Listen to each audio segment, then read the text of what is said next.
Salut les riches Afrique, salut les amis et j'espère que vous allez bien aujourd'hui. Nous allons répondre à la question de savoir comment faire pour bien gérer son emploi et son business. Vous savez, très souvent, on est amené à se poser cette question parce qu'on a la difficulté de ne pas trouver du temps pour se consacrer entièrement à ces business et c'est à cette question que nous allons répondre aujourd'hui. Je vous souhaite la bienvenue dans cette nouvelle vidéo et sur cette chaîne Riche Afrique où nous aidons les Africains et les Africaines à pouvoir réussir dans leur business afin de contribuer et impacter positivement notre continent africain. Nous partageons nos meilleures astuces et nos stratégies sur l'immobilier, sur l'entrepreneuriat, mais aussi sur l'intelligence financière. Donc, si tu es nouveau sur cette chaîne, je t'invite à t'abonner sans plus tarder afin de ne pas manquer nos prochaines vidéos. Voilà, donc moi, je vais partager avec vous 5 astuces qui, je trouve très importantes pour pouvoir bien gérer son emploi du temps en tant que salarié et aussi son business, parce que si vous avez un business à cœur ou vous avez une passion que vous voulez réaliser, que malheureusement vous êtes en emploi, vous n'avez pas d'autre option que de travailler en dehors de vos heures de travail, à moins de vous faire virer par votre employeur. Donc, ce que je fais ici avec vous, je vais déjà préciser que la réalisation d'un projet à cœur est bien au-dessus de peut-être le travail que tu fais présentement. Et j'estime pour ma part que c'est tout à fait légitime de se consacrer de façon partielle parce que tu es en emploi à ton activité, à ton business, mais il ne faudrait pas oublier qu'il y a différentes étapes à suivre, il y a différentes dispositions d'esprit à avoir, mais aussi des attitudes d'entrepreneur qu'il faut pouvoir appréhender. Donc, la première astuce, c'est quoi? La première astuce que je pourrais partager avec vous, c'est de pouvoir choisir un business qu'on aime, mais aussi un business réalisable assez rapidement. Il ne faudrait pas se mettre dans des business qui sont trop compliqués, qui va vous amener à avoir plus de stress que vous en avez besoin, parce que déjà, si vous échangez votre temps contre de l'argent, ou vous avez des objectifs à atteindre au niveau de votre emploi, vous avez déjà assez de stress comme ça. Donc, pour ma part, je ne pense pas que ce soit vraiment intelligent de se lancer dans des business trop compliqués ou difficiles à réaliser, ou bien qui ne pourront pas vous permettre d'avoir des profits maintenant. Donc ça, c'est la première astuce. Il faut aussi faire en sorte de pouvoir se décider dès le départ, est-ce que je veux quitter mon emploi ou bien je veux toujours rester dans mon emploi parce que j'aime cet emploi, mais à côté je veux créer comme une autre source de revenus, ou bien je veux créer un business que je vais léguer à mes proches ou bien à mes enfants. Donc si vous avez déjà cette décision prise avant de vous lancer, je pense que c'est vraiment un gros avantage parce que ça va vous permettre de vous donner à fond et d'avoir toute la motivation nécessaire pour pouvoir réaliser votre projet.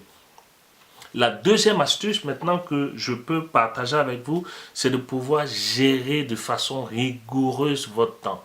La gestion du temps est un facteur très important quand vous voulez bien combiner votre emploi du temps en tant que salarié et votre emploi du temps en tant qu'entrepreneur.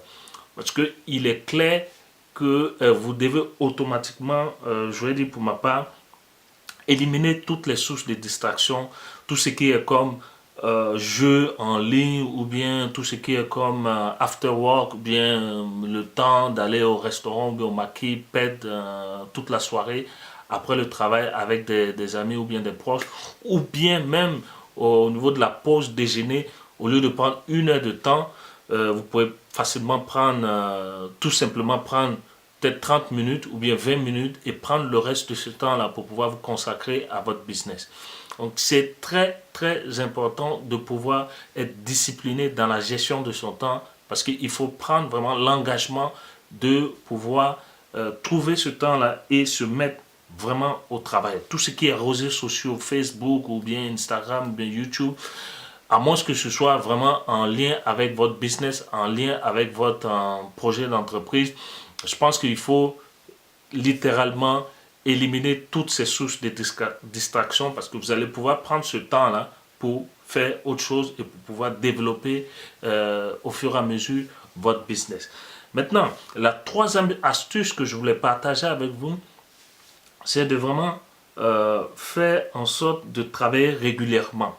Je m'explique, c'est-à-dire que si vous n'avez pas le temps dans une journée de 24 heures, moi ce que je vous propose c'est de pouvoir vous consacrer au moins 1 heure de temps, soit tôt le matin avant d'aller au travail, mais si vous devez vous rendre au travail très tôt, en ce moment ça serait le soir après le boulot, vous devez prendre un temps, je vais dire vraiment consacrez-vous 1 heure de temps par jour pour pouvoir travailler sur votre propre business et ça va vous faire 7 heures de temps que vous allez pouvoir avoir par semaine pour travailler sur votre entreprise. Ça, c'est vraiment le minimum.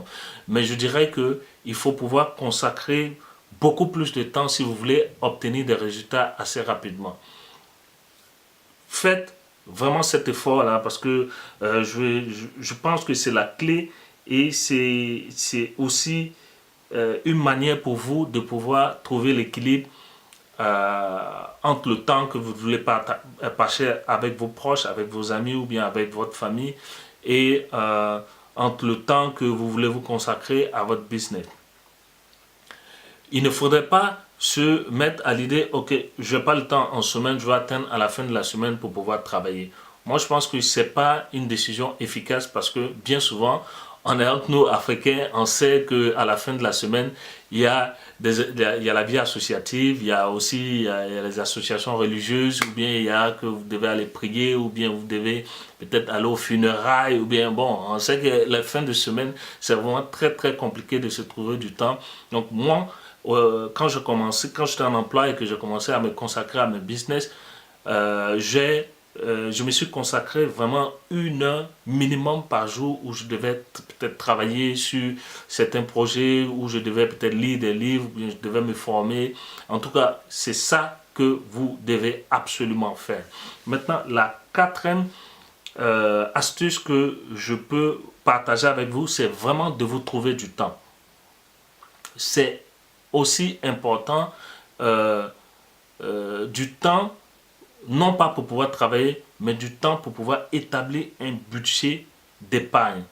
C'est-à-dire que si vous faites un travail et que vous n'arrivez pas à dégager un surplus après avoir retiré tous vos charges mensuelles, je pense que ça serait vraiment difficile de pouvoir débuter votre business parce que si vous avez un business où vous devez peut-être acheter de la marchandise et revendre, ou bien vous devez acheter un site internet si vous faites par exemple un business en ligne, où on vous demande véritablement un apport, ça peut être aussi un business dans l'immobilier où on vous demande un apport, je pense que ça serait extrêmement difficile pour vous de pouvoir réussir. Donc trouvez-vous du temps pour pouvoir établir votre budget et épargner suffisamment, éliminer toutes les dépenses inutiles comme loisirs inutiles, comme aller au restaurant chaque soir ou bien aller au maquis ou bien aller faire des sorties ou bien aller acheter des beaux vêtements ou bien des gadgets électroniques. Faites en sorte d'éliminer toutes ces sources de dépenses inutiles et prenez cet argent pour pouvoir l'investir dans votre business. Maintenant, la dernière astuce, la cinquième astuce que j'ai pour vous, c'est de pouvoir automatiser votre business. Si vous avez votre emploi, que vous aimez vraiment l'emploi, votre travail, je veux dire, vous devez faire en sorte de pouvoir soit déléguer la totalité ou une partie de votre business à quelqu'un d'autre, quelqu'un de confiance qui va pouvoir bien faire le travail à votre place. Comme ça, vous n'avez pas à vous casser en mille pour pouvoir faire réussir votre business, mais aussi satisfaire votre employeur. Donc, vous pouvez déléguer. Ce que vous pouvez faire aussi, vous pouvez carrément automatiser votre business, créer un système automatique. Moi, ce que je recommande, c'est vraiment les business en ligne. Déjà, avec ça, vous pouvez commencer avec peut-être rien du tout, carrément rien du tout. surtout sur les réseaux sociaux, sur YouTube, vous pouvez peut-être vendre des formations en ligne ou bien montrer aux gens comment faire la cuisine, ou bien même créer une boutique en ligne. Mais par contre, la boutique en ligne va vous demander quand même d'avoir un petit fonds pour pouvoir créer votre boutique en ligne, héberger et puis peut-être acheter vos premiers stocks de produits. La deuxième chose que vous pouvez faire en termes d'automatisation, vous pouvez peut-être investir aussi dans le dur. Ça peut être dans l'immobilier, comme je l'ai dit tantôt. Mais l'immobilier, aujourd'hui, vous avez la possibilité de tout automatiser. C'est-à-dire, vous pouvez même déléguer une partie ou bien toute la gestion immobilière, mais aussi vous pouvez automatiser votre business, c'est-à-dire trouver directement des clients en ligne, ils vont vous payer en ligne et aussi faire en sorte de peut-être recruter quelqu'un qui va faire le ménage et assurer les entrées et les sorties. Ça, c'est beaucoup plus pour les Africains de la diaspora parce que c'est vraiment beaucoup développé en Europe, mais aussi en Amérique du Nord. En Afrique, il y a la possibilité d'automatiser. Je pense que en ce moment-là, la délégation serait la bienvenue. Donc voilà, ce sont ces 5 astuces que je voulais partager absolument avec vous pour que vous puissiez bien gérer votre emploi, mais aussi vous consacrer à votre business de sorte à pouvoir réaliser votre rêve ou bien réaliser aussi votre projet de business. J'espère que cette vidéo vous a plu. Si oui, mettez-moi un gros pouce bleu, ça me ferait vraiment plaisir. Mais aussi et surtout, abonnez-vous à cette chaîne YouTube où nous allons partager tous nos conseils, toutes nos astuces comme celles que j'ai partagées aujourd'hui. Et je pense que ça va vraiment vous aider. Je vous dis à très bientôt. Prenez soin de vous, soyez et demeurez toujours des riches Afrique. Ciao, ciao.